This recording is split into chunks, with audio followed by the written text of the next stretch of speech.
I did not go to an HBCU. I wanted to so badly. I wanted to go to Hampton, but they didn't offer my major until graduate school. And then, even if I wanted to choose something else, there just wasn't enough scholarship money. I got a full ride because I decided to go to a state school. So that was the biggest reason that I, obviously chose to go to a PWI.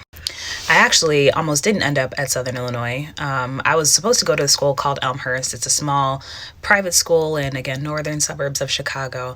And I had called to accept my scholarship. It was a scholarship that was geared towards women of color, leadership, and, merit, that kind of thing.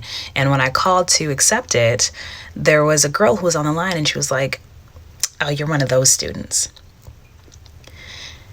And it broke my heart. I'm not going to lie. I wasn't super excited about going to the school anyway, because when I had taken tours on campus and I had a cousin that had gone there and I'd seen her at her graduation where she was the only Black person in her graduating class. She was a nurse.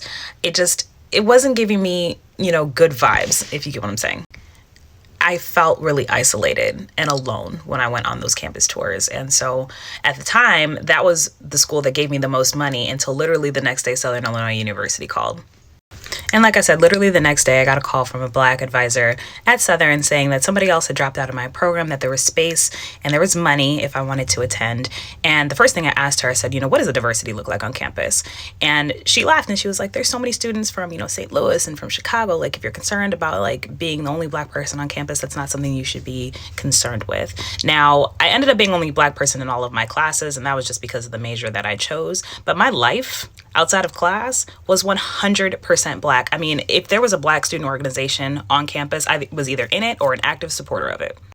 I was a member of our Black gospel choir on campus. I was on the board of directors for that. I was a part of the National Society of Black Engineers. Wasn't even an engineer, was on the board for that. I was part of our National Society of Speech and Language Pathology for, Black students or whatever. Again, active participant in that and all sorts of other things on campus. I was in the Miss Black and Gold or Miss Eboness pageant that was sponsored by the Alphas. And I was so grateful for that time in my life. It was healing. It was healing. I didn't know my worth as a person until I started being around other people who look like me and who could celebrate me. Now, if I could do it all over again, knowing what I know now, I would definitely have taken more time to research other scholarships outside of some of these HBCUs to fund my ability to go. But again, hindsight is always 20/20.